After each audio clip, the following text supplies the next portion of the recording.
En estos días ha ocurrido lamentablemente el cisma de los lefebrianos que tanto temíamos y por el cual habíamos rezado grandemente. Sé que en estos días se ha escrito, se ha hablado, se ha dicho mucho del tema, se ha comentado, y yo también siento que desde Magdala, aquí con ayuda del padre Daniel Reynolds, queremos dar nuestro punto de vista, nuestra opinión y tratar de orientarles para que vivamos este momento eclesial con sentido eclesial. Esta tierra es de Dios, es la tierra de María. Esta tierra es sagrada, tú la reinas, madre mía. Oh, somos hijos de María.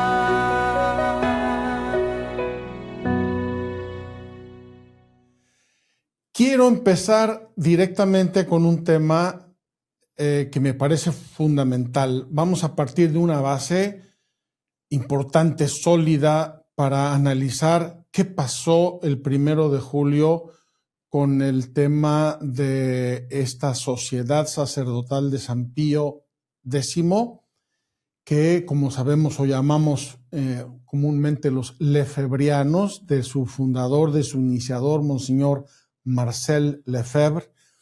Y bueno, el hecho sencillo, gravísimo, lo conocemos. Los lefebrianos deciden consagrar nuevos obispos porque tenían solamente un obispo que daba de los 4 que Monseñor Lefebvre consagró en el año 1988, y se sienten ellos en la obligación de consagrar nuevos para continuar el movimiento y para continuar lo que ellos llaman la necesidad de la Iglesia, que es la defensa de la fe, el bien de los fieles, la fidelidad a la tradición, etcétera, etcétera. Es su punto de vista muy respetable. Vamos a tratar de hablar de esto, pero ese es el hecho, esa es la fecha. Fue triste, fue penoso. El Papa mismo escribió al director, al presidente de esta asociación sacerdotal, diciéndole por favor no lo hagan, no dividan la túnica inconsútil de Cristo, y sin embargo lo hicieron. Yo quiero partir del catecismo de la Iglesia Católica. He tomado el catecismo y me he dado la tarea de buscar dónde habla de cisma, y habla en 2 ocasiones. Las voy a mencionar brevemente para poner una base, para partir de una base sólida doctrinal, lo que la Iglesia enseña a sus hijos a través del catecismo de la Iglesia Católica. La primera mención de cisma en el catecismo de la Iglesia Católica se refiere al credo. Es decir, estamos en la primera parte del catecismo, que son las verdades de la fe. Y menciona el cisma cuando se habla de las faltas contra la unidad de la Iglesia. Nosotros decimos en el credo, creo en la Iglesia una, santa, católica y apostólica. Una, santa, católica y apostólica. Son 4 verdades que se complementan, se entretejen, y que las 4 describen las características esenciales de la fe. Entonces, un cisma es un corte. Cisma, por definición, es un corte, es una separación, es un desgarramiento, y eso es lo que ha ocurrido en la Iglesia una. La Iglesia es una, así la fundó Cristo, así la quiso Cristo, bajo el mandato y la dirección del vicario de Cristo, Pedro, el Papa, Pedro y sus sucesores, el Papa y sus sucesores, y se desgarra, se arranca una rama violentamente, eso es un cisma, y lo trata el catecismo precisamente al hablar de la Iglesia una, santa, católica y apostólica. Por lo tanto, fíjense lo que quiero subrayar. Estamos en el corazón del cristianismo, que es la fe. Estamos en una de las verdades de la fe relativa a la iglesia. La iglesia es el cuerpo de Cristo. Estamos en el corazón de nuestra fe y por eso el tema es sumamente importante, delicado, grave, llamémoslo como queramos, sin dramatismos, pero el tema es sumamente delicado y grave. La iglesia es una y dice el catecismo, heridas a la unidad, enfermedades de la unidad de la iglesia. Voy a leer el párrafo, es el 817. De hecho, en esta una y única iglesia de Cristo aparecieron ya desde los primeros tiempos algunas escisiones que el apóstol reprueba severamente como condenables. Es decir, desde el inicio del cristianismo hubo separaciones, hubo rupturas, y el apóstol reprueba como condenables. No es la voluntad de Cristo estas separaciones, estas rupturas. Eso sería San Pablo. Entonces, San Pablo. Y en siglos posteriores surgieron disensiones, es decir, desacuerdos más amplias, y comunidades no pequeñas se separaron de la comunión plena con la Iglesia Católica, y a veces no sin culpa de los hombres de ambas partes, es decir, de parte católica y de los que se separaron, no sin culpa de ellos, se han dado esas disensiones. Tales rupturas que lesionan la unidad del cuerpo de Cristo, se distinguen tres tipos de rupturas, ahora las vamos a analizar. No se producen sin el pecado de los hombres, y aquí cita el catecismo una frase de Orígenes, la voy a decir porque es profunda y hermosa y bella. Dice así: donde hay pecado, allí hay desunión, cismas, herejías, discusiones, pero donde hay virtud, allí hay unión, de donde resulta que todos los creyentes tenían un solo corazón y una sola alma. Es decir, la desunión, en cualquiera que sea su forma, procede del pecado. Quede claro, esto aparece ya desde el Génesis, es parte del pecado original. Los hombres tomamos las cosas parciales, las absolutizamos en el campo de la disciplina, en el campo de la doctrina, en el campo de la verdad, en el campo de la liturgia, en el campo de la moral. Entonces, aquí Orígenes dice, el pecado es el origen, la fuente de desunión, cisma, herejías y discusiones. El pecado, de quien sea que comete algún pecado o tiene en su corazón la raíz de algún pecado, es de donde nace estos problemas. No voy a seguir en este tema porque quiero seguir adelante, pero vean que el pecado daña nuestra fe en la iglesia una, y entonces se encrespan los ánimos.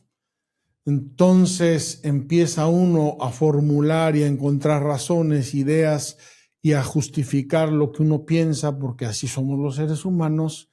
Cada quien justifica sus posturas, sus actitudes, sus emociones, sus puntos de vista, y encuentra razones porque los temas son muy complejos y dan espacio para ello, y entonces se va debilitando la unidad hasta que se llega finalmente a la ruptura. Segunda mención de cisma en el Catecismo de la Iglesia Católica, lo encontramos en el número 2089. Quiero decir el contexto porque me parece importantísimo. Estamos en el contexto de los mandamientos de la ley de Dios, es decir, la parte moral. Y estamos en el primer mandamiento. Amarás al Señor tu Dios con todo tu corazón, con toda tu alma y con todas tus fuerzas. Parte del primer mandamiento, adorarás al Señor tu Dios y le servirás. Parte del primer mandamiento son las virtudes teologales: fe, esperanza y caridad. Y en el número 2089 se nos enseña, la Iglesia nos enseña, el catecismo, que la incredulidad es el menosprecio de la verdad revelada o el rechazo voluntario de prestarle asentimiento. Tiene varias formas. Se llama herejía la negación pertinaz después de recibido el bautismo de una verdad que ha de creerse con fe divina y católica, o la duda pertinaz sobre la misma. Entonces, la herejía es una duda pertinaz o una negación pertinaz de alguna verdad de fe divina y católica. Apostasía es el rechazo total de la fe cristiana. Hay gente que se presenta, me acuerdo hace unos años, en México se presentó en su parroquia y dice: oiga, quiero que me borren del libro de los bautizados, que me cancelen, no quiero saber nada más de la fe cristiana ni de la Iglesia Católica. Eso se llama apostasía. Puede ser de hecho, o puede ser de derecho, o puede ser formal. Y la tercera forma de incredulidad es el cisma, el rechazo de la sujeción al sumo pontífice o de la comunión con los miembros de la Iglesia a él sometidos. Cisma es el rechazo de la sujeción al sumo pontífice o de la comunión con los miembros de la Iglesia a él sometidos. Entonces, yo creo que hablar del tema de esta consagración episcopal sin mandato pontificio, que ipso facto significa por el hecho mismo, aunque el Vaticano no hubiera dicho nada, aunque la doctrina de la fe no hubiera emanado ningún decreto, ipso facto, por el hecho mismo, se constituye un acto cismático haber desobedecido al Papa y haber realizado una consagración episcopal contra el derecho. Pero vamos a hablar de eso con un poco de calma. Entonces, como ven, estamos en el campo de la fe en la Iglesia una, y en el campo de la moral, el primer mandamiento de la ley de Dios, donde la fe nos invita al obsequio de la fe, al asentimiento de la fe, a las verdades, al don de la fe como tal y a la unidad de la Iglesia en torno al vicario de Cristo. Hace poco me tocó la oportunidad de explicarle esto de la consagración episcopal o de la ordenación sacerdotal a un no católico que quería saber, dice: oye, ¿qué es eso? ¿Qué significa o qué importancia tiene? Quiero decírselo. Miren, a mí me ordenó sacerdote un obispo, también al padre Daniel, nos ordenamos juntos hace 36 años en el Vaticano, nos ordenó sacerdotes el Papa San Juan Pablo II. Y la transmisión del orden sacerdotal se hace por la imposición de las manos y la oración consacratoria. Es decir, hay un gesto concreto, físico, palpable, visible, social, donde el obispo te ordena, te consagra sacerdote de Cristo y te da el poder y los dones que necesitas y la gracia, el carisma para ser sacerdote y ministro de Cristo. Eso tiene 3 niveles. El nivel del diaconado, algunos se ordenan diáconos, permanentes o transitorios, el sacerdocio y el episcopado. Obviamente, el episcopado tiene la plenitud de todos estos dones sacerdotales y carismas, y por eso es importantísimo. Los obispos son los que determinan la comunión con el Papa y la unidad de la Iglesia. Si un sacerdote se pone medio rebelde, ni modo, paciencia, pero si un obispo se pone medio rebelde, la cosa es delicada porque es el colegio episcopal con Pedro a la cabeza son los que constituyen la sucesión apostólica. Entonces, cada sacerdote y cada obispo que hay en este mundo, alguien le impuso las manos. Y a ese sacerdote, ese que impuso, alguien se la impuso antes. Y si seguimos esa cadena, llegamos hasta los apóstoles. Por eso la iglesia es apostólica, entre otras cosas. La iglesia, los apóstoles, nombraron sucesores suyos en comunión entre ellos, con Pedro en Roma, y de ahí se fue haciendo la sucesión apostólica que obviamente con el tiempo se hizo cada vez más perfecta, más definida, más jurídica, todo lo que ustedes quieran. Yo recuerdo haber ido una vez a una consagración episcopal en la diócesis de Novara, en el norte de Italia, y además de leer el decreto pontificio por el cual el Papa nombraba a un obispo, leyeron la lista de obispos de esa para la diócesis que era nombrado ese obispo, leyeron la lista de no sé cuántos obispos, 200 o no sé cuántos, que se remontaba hasta el siglo V o el siglo IV. Es decir, en la Iglesia Católica, la transmisión de poderes es a través de este gesto y de esta oración y del mandato del Papa. Por eso, en la Iglesia Católica, el Papa, y solamente el Papa, nombra obispos. Él sabe a quién nombra, él sabe quién los va a consagrar, quién le va a hacer este gesto.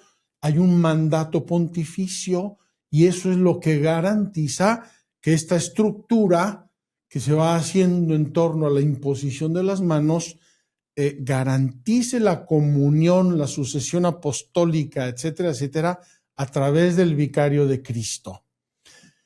Cuando se hace una consagración sin el mandato pontificio, esa consagración es ilícita, no tiene, es válida, porque son obispos los que consagran, es válida, pero es ilícita, es decir, no tiene el permiso de Pedro, no tiene el decreto del Papa donde dice, yo nombro a fulano obispo para esta diócesis y para esto lo nombro, etcétera, etcétera, que es lo primero que se hace en una consagración episcopal. ¿Sabéis si ha sido nombrado y está el decreto? Sí, aquí está el decreto.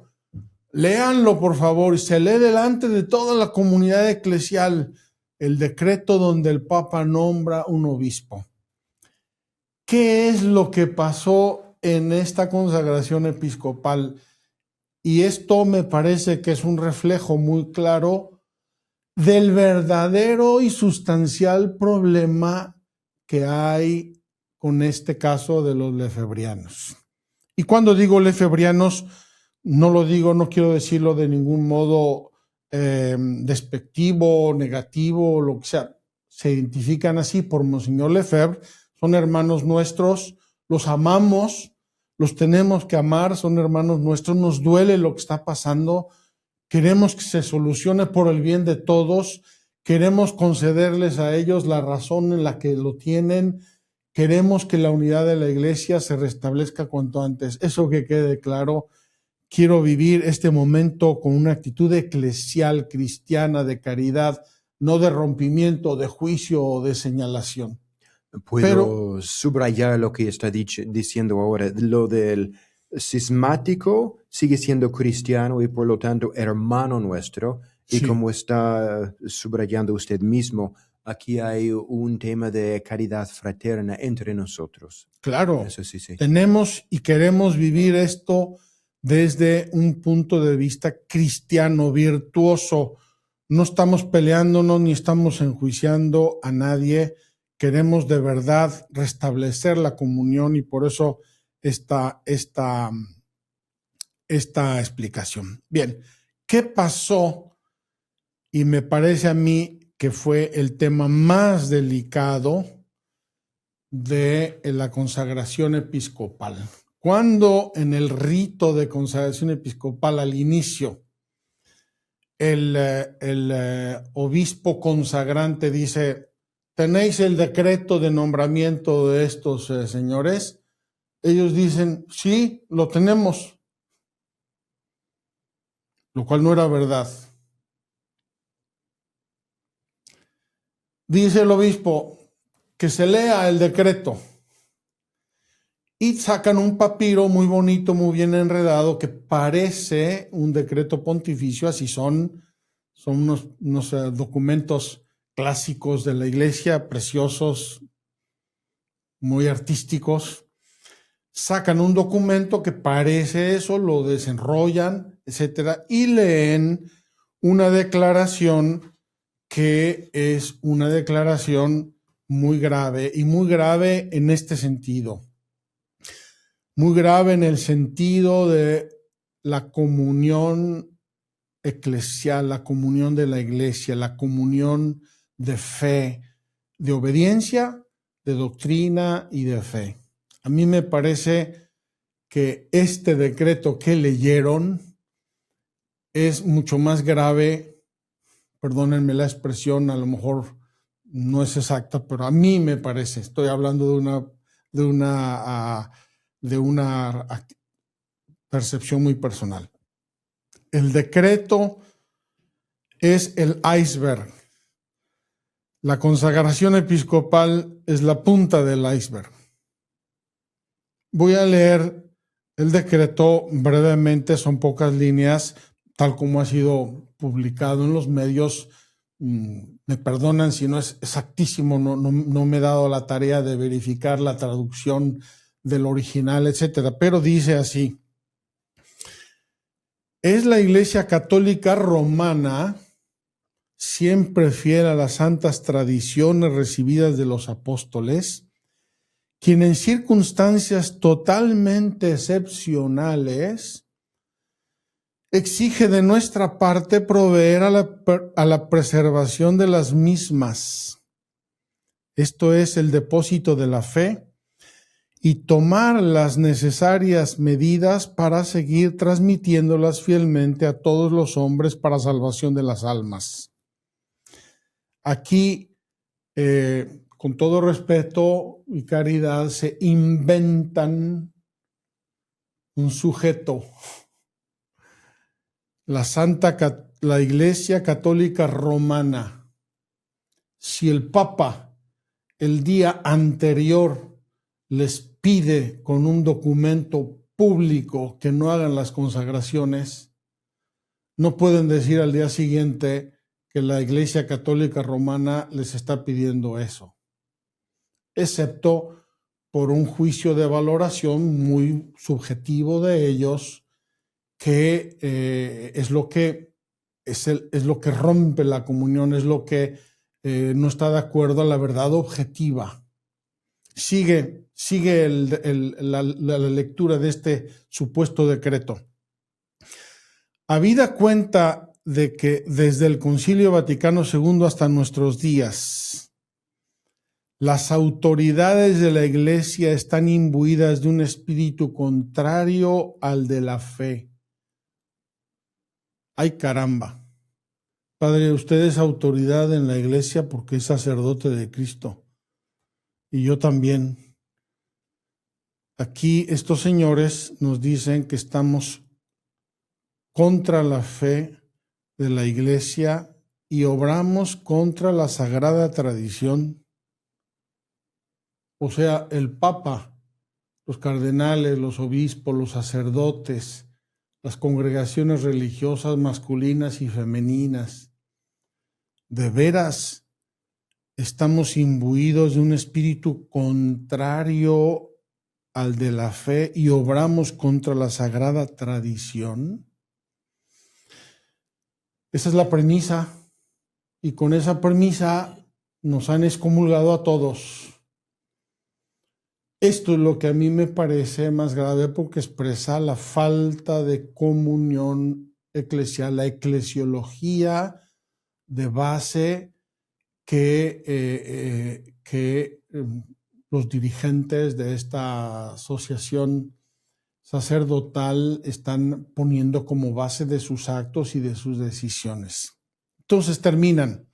Como esto está mal y todas las autoridades de la Iglesia actúan contra la fe y contra la santa tradición, consideramos ante Dios que es nuestro gravísimo deber para que la Iglesia y para que las almas proceder a la consagración de obispos plenamente fieles a la tradición y al magisterio constante de la Iglesia. Ah, caray. O sea, ellos declaran que los únicos fieles a la tradición y al magisterio constante de la Iglesia son ellos. Lo recibimos con humildad. Vamos a hacer un examen de conciencia sincero. Seguramente hay cosas siempre que se pueden mejorar. Tenemos que revisar nuestras cosas, pero me parece una declaración muy, muy fuerte, muy grave, bastante subjetiva y que descalificó inmediatamente al Papa, a los cardenales, al Colegio Cardenalicio, al Vaticano, a todas las autoridades del Vaticano, a todos los obispos en comunión con el Papa, a todos los sacerdotes religiosos en comunión con el Papa. Nos descalificaron a todos de un golpe y ellos se ponen como los únicos verdaderos fieles a la tradición y a la fe de la Iglesia. Quisiéramos que esto no hubiera sucedido. El hecho de que el acto tomó lugar, tal vez podríamos tener una idea de ojalá que no se declara esto, solo que es importante andar sobre la verdad. Si algo es o no es importante saberlo, y la claridad es importante. Si ha habido un acto que separa de la Iglesia, creo que es sano, doloroso, pero necesario saber y tener la claridad sobre dónde están las cosas, lo que es y lo que no es. Entonces esto es lo positivo, para decirlo así, tristemente, de una declaración de la excomulgación, como decimos técnicamente, late sentencia, ipso facto, por el hecho mismo del proceder. Así es. Obviamente el Vaticano no podía permanecer con la boca cerrada ante una declaración de esta índole. Y por eso, al día siguiente, el Vaticano emitió un decreto donde declara que es un acto cismático y que los obispos consagrantes y los consagrados, ipso facto, han incurrido en una excomunión y se consideran cismáticos. Qué pena, qué dolor para el Papa, qué dolor para Jesucristo, porque es él el que ha sido dividido, le arrancaron un dedo de la mano, no sabemos en qué consistió para Cristo el dolor y la pena de esto, pero obviamente el Vaticano no podía de ningún modo permanecer en silencio y por eso al día siguiente emitió este decreto con una nota explicativa Ya sé que muchos han contestado el decreto, algunos están de acuerdo, otros dicen que la ley canónica, que la nota que el Papa dijo, que dejó de decir que Francisco, que Benedicto. No quiero entrar yo en todos esos temas, pero lo cierto es que el Vaticano tuvo que hacer un decreto declarando oficialmente que ese hecho, que ya había sido un cisma en sí mismo ipso facto, pues estos señores, los consagrantes y los consagrados, incurrieron en esa pena canónica de excomunión. Eso ocurrió en el 88 también, cuando Monseñor Lefebvre mismo consagró a 4 obispos, y esto ha vuelto a ocurrir ahora. Entonces, el decreto del Vaticano es sumamente severo.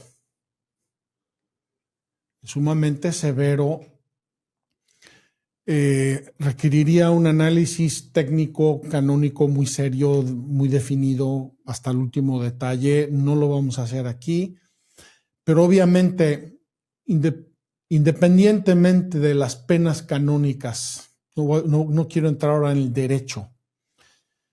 Quien se adhiere y quien sigue a un grupo que oficialmente, públicamente se ha puesto en una posición cismática, obviamente está adhiriéndose a una posición y a un grupo cismático de la Iglesia. Yo quisiera a los que nos estén escuchando que entiendan esto desde la caridad, desde el amor a la Iglesia, desde el amor a Cristo. Busquemos todos la verdad, busquemos el bien objetivo, trabajemos por el bien de la Iglesia, trabajemos por la fidelidad a Cristo, oremos mucho, porque a esto no se llega nunca de la noche a la mañana. Fíjense, yo me di a la tarea de investigar cuántos obispos hubo en el Concilio Vaticano II. En el Concilio Vaticano II participaron 3.060 obispos. 3.060. Algunos murieron durante el concilio, otros los nombraron durante el concilio. El promedio de participación en cada una de las sesiones del concilio fue de 2.507 obispos. 2.507 obispos, más expertos, traductores, colaboradores, etcétera, etcétera, etcétera. Era un mundo de gente ahí, todos muy cualificados, todos muy doctorados en derecho canónico, en teología, en filosofía, en historia eclesiástica, etcétera, etcétera.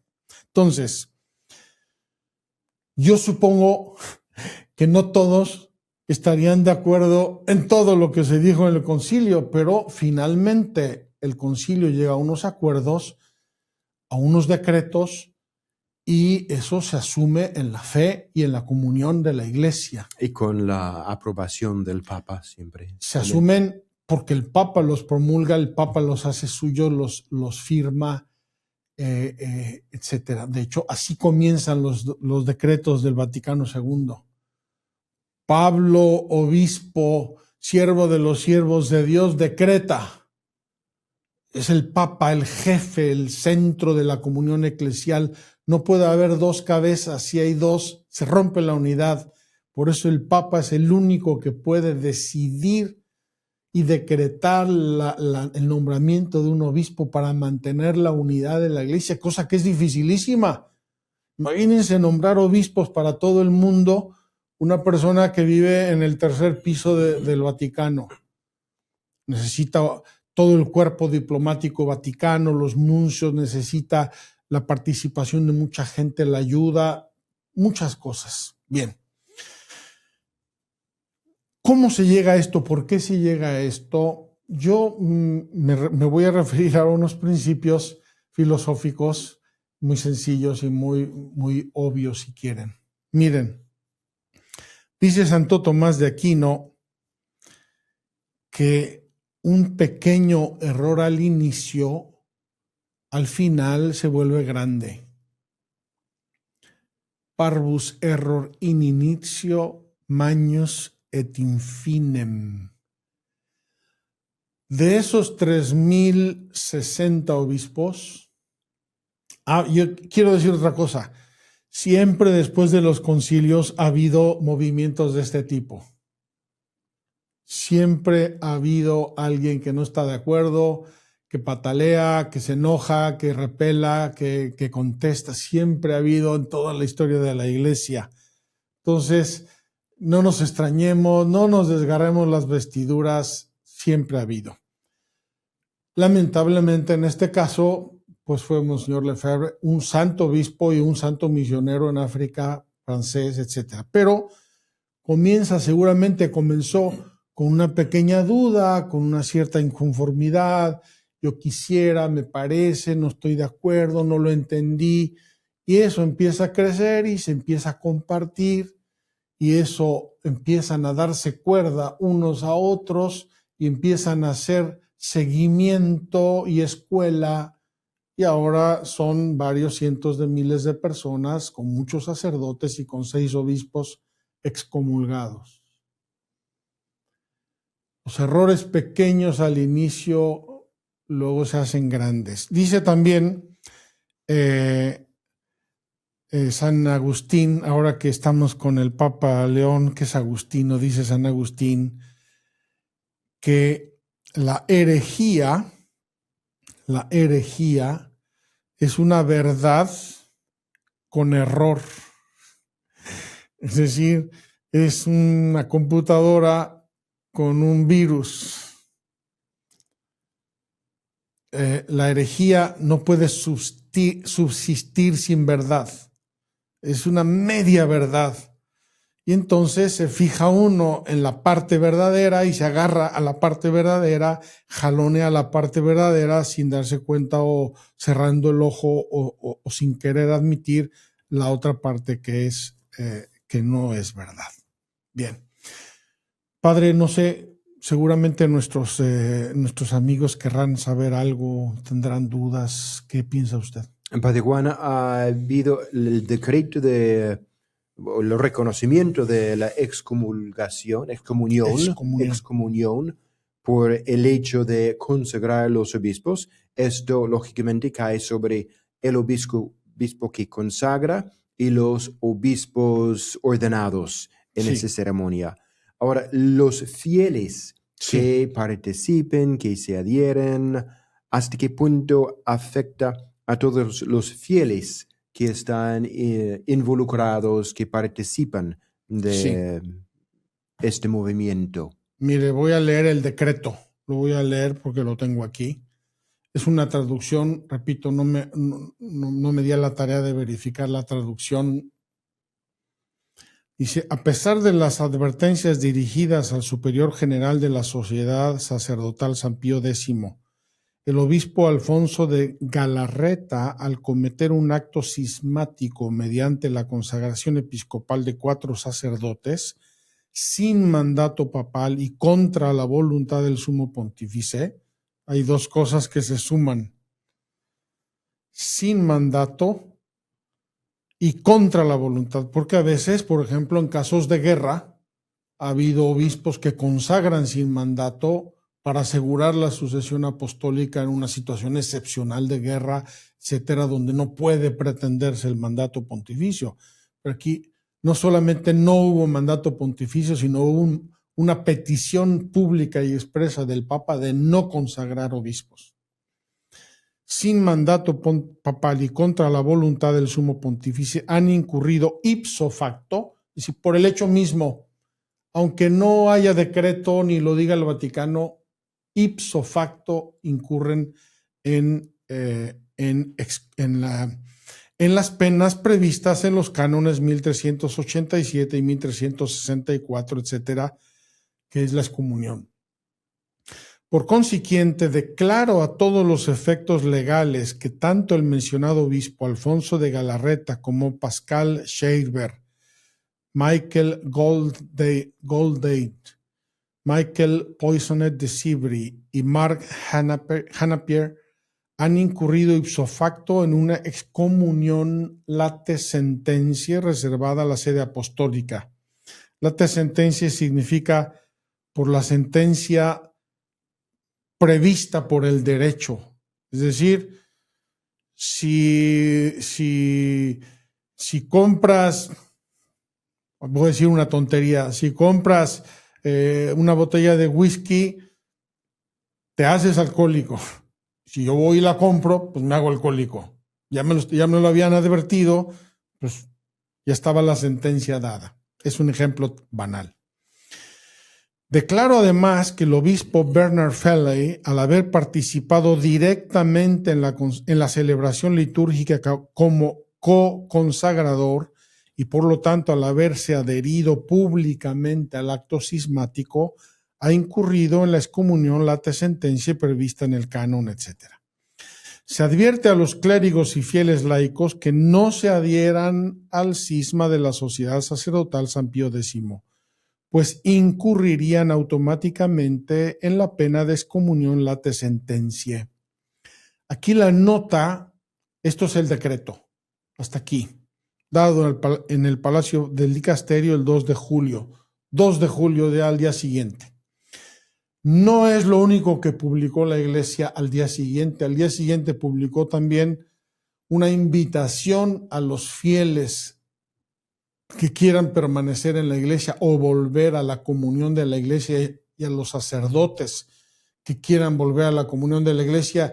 Al día siguiente la Iglesia les tendió la mano y les dijo regresen y este es el modo como tienen que regresar. Esto es lo que dice el decreto del Vaticano. Y la nota explicativa dice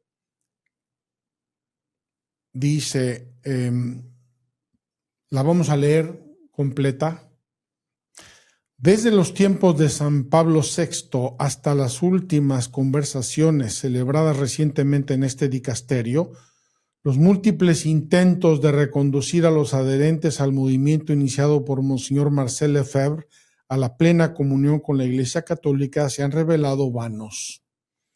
Esta situación se ha agravado ulteriormente a causa de las recientes consagraciones episcopales celebrada sin mandato pontificio contra la voluntad del Santo Padre en abierta violación del derecho canónico. Por tanto, este dicasterio, en el fiel ejercicio de las funciones que le han sido encomendadas, considera necesario hacer constar que dicho acto ha configurado el delito de cisma, con las consecuencias canónicas para los ministros sagrados y para los fieles laicos involucrados. Aquí habla de unas consecuencias canónicas. En el decreto ya se hablaron de las consecuencias canónicas para los consagrantes y consagrados. Aquí dice para los ministros sagrados y los fieles involucrados.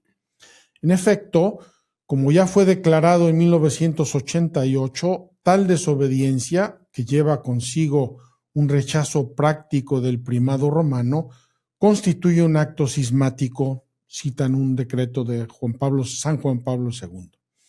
A este respecto, a partir de ahora, esto es lo que dice la Sagrada Congregación para la Doctrina de la Fe a propósito de este acto cismático. Los ministros sagrados pertenecientes a la Fraternidad Sacerdotal San Pío X se encuentran en cisma y deben, por tanto, ser considerados cismáticos, quedando sujetos a la excomunión prevista por el derecho.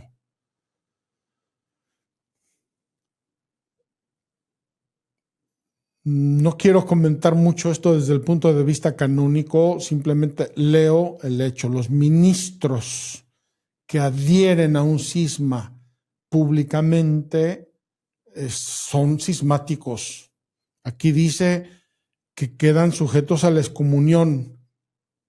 No me atrevo yo a comentarlo ahora desde el punto de vista canónico, no estoy preparado para ello. En lo que concierne a los fieles laicos, deben considerarse cismáticos y excomulgados quienes se adhieran formalmente a la Fraternidad Sacerdotal San Pío X en las condiciones establecidas en la nota explicativa del Pontificio Consejo para los textos legislativos de 1996, aún vigente, que este dicasterio hace suya. Aquí dice que los fieles laicos se consideran cismáticos, es obvio. Si yo me adhiero a una herejía, soy hereje. Si yo me adhiero a un cisma, soy cismático. Si yo me adhiero a una apostasía, soy apóstata. Respecto a la pena canónica, yo no sé si se requeriría un juicio canónico de caso por caso, porque supongo que la situación de los fieles que se acercan a esta fraternidad sacerdotal es muy diversa. Yo voy un día, me meto por curiosidad a una misa de los lefebrianos, no creo que eso sea un cisma o un acto cismático. Yo voy de vez en cuando, o me gusta, me inspira devoción, no sé, habría del 1 al 100, habría 1000 grados de diferencia, 100 grados de diferencia en respecto a los... Dice aquí los que se adhieren formalmente a la fraternidad. Esto, si es una fraternidad sacerdotal, pues parecería que son los que entran en esa fraternidad sacerdotal, los que dejan el estado laical y entran a formar parte. No sé exactamente cómo se interpreta.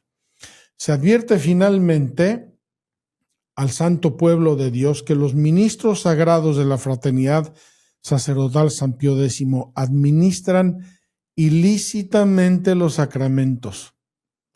Ilícitamente, es decir, no deberían administrarlos.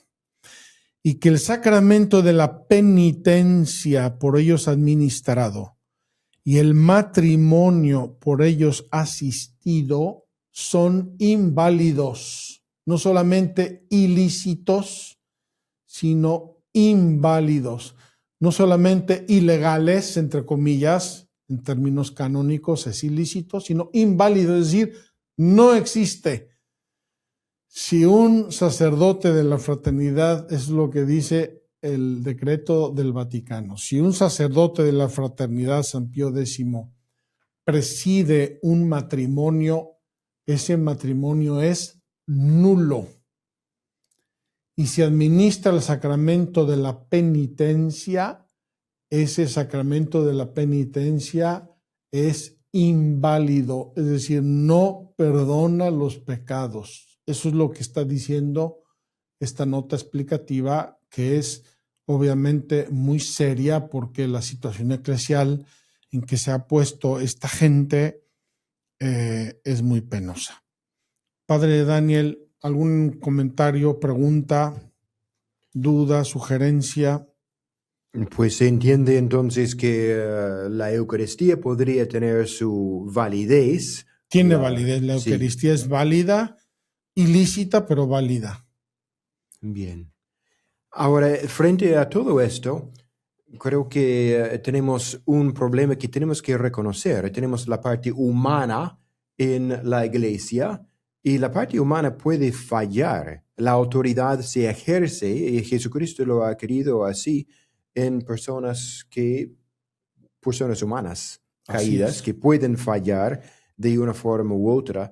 Sin embargo, el Espíritu Santo está allí asistiendo a la iglesia en todo esto. Creo que es importante respetar el hecho de que puede haber fallos en la parte humana, en el ejercicio de la autoridad, pero no por eso descartar la validez de la autoridad en la iglesia. Creo que es un lugar donde realmente podemos reconocer un camino para seguir fieles en la iglesia, distinguir la parte humana, la parte divina y aceptar esta realidad que Jesucristo mismo ha querido aceptar en la iglesia. Queridos amigos, cuando Jesús escogió a Pedro, Santiago, Juan, Mateo, Bartolomé, Judas, sabía que escogía seres humanos. No los transformó en ángeles, no les dio el don de la infalibilidad en todos los campos. Entonces, es lógico que la iglesia, desde el punto de vista humano, pueda tener temas. Yo quiero lanzar una mano, tender una mano a los lefebrianos. Queridos hermanos lefebrianos, ustedes aman la liturgia, aman a Dios, quieren vivir en la gracia de Dios, les importa la iglesia, les importa el futuro, les interesa la integridad de la fe y todo eso por amor a sus familias, a sus comunidades, etcétera, etcétera. Pueden vivir todo eso en la plena comunión de la Iglesia Católica. No se salgan para vivirlo y no se pongan en una postura cismática, separada, arrancada del árbol, porque el riesgo tristemente es que eso acabe mal, acabe en una iglesia paralela, acabe en una situación cada vez más conflictiva y más penosa, porque pequeño error al inicio cada vez va haciéndose más grande, más grande, más grande. Yo conocí el tema de los lefebrianos de niño, lo viví en mi propia familia. Y les puedo decir, es penoso, es doloroso, hay buena intención, la intención es buena, es sincera, es generosa, es heroica a veces por su deseo de defender y mantener la verdad, pero se mantiene más la verdad en la obediencia, en la comunión eclesial, en la caridad. Qué impresionante esta frase que leímos antes de Orígenes. La voy a volver a leer porque es preciosa y es sumamente fuerte. Dice, donde hay pecados, de cualquier lado, no me refiero solamente aquí a los lefebrianos, también a todos los católicos y a todos. Donde hay pecados, allí hay desunión, cismas, herejías y discusiones. Pero donde hay virtud, allí hay unión, de donde resulta que todos los creyentes tenían un solo corazón y una sola alma. Queridos amigos lefebrianos, queridos amigos católicos, no se trata de tratar a nadie como con actitudes sectarias, ni de ponerse en actitudes sectarias. Eso he escuchado en algún comentario, ¿verdad? Que son actitudes sectarias. Yo lo dudaría un poco, ¿no? Es demasiado fuerte hablar de una actitud sectaria, pero cuando decimos nosotros y solo nosotros tenemos la razón y todo el mundo está equivocado, desde el Papa hasta el último cura del mundo, yo les diría, tengan cuidado, la verdad es importante, es amplia, pídanle al Espíritu Santo, tengan cuidado con las tentaciones de bien. Tenemos que tener cuidado con las tentaciones de bien, esa tentación que me hace sentirme mártir, que me hace sentirme heroico, que me hace sentir que voy contra todo mundo como San Atanasio hizo en tiempo de los arrianos y como San Pedro hizo enfrente al Sanedrín. Ahora lo voy a hacer yo para salvar a la iglesia. Tengan cuidado, tengamos cuidado de no caer en ese error y en esa trampa del demonio. Más bien vivamos con caridad, con unión, con comunión, con deseo de unidad, con obediencia. La obediencia es siempre garantía.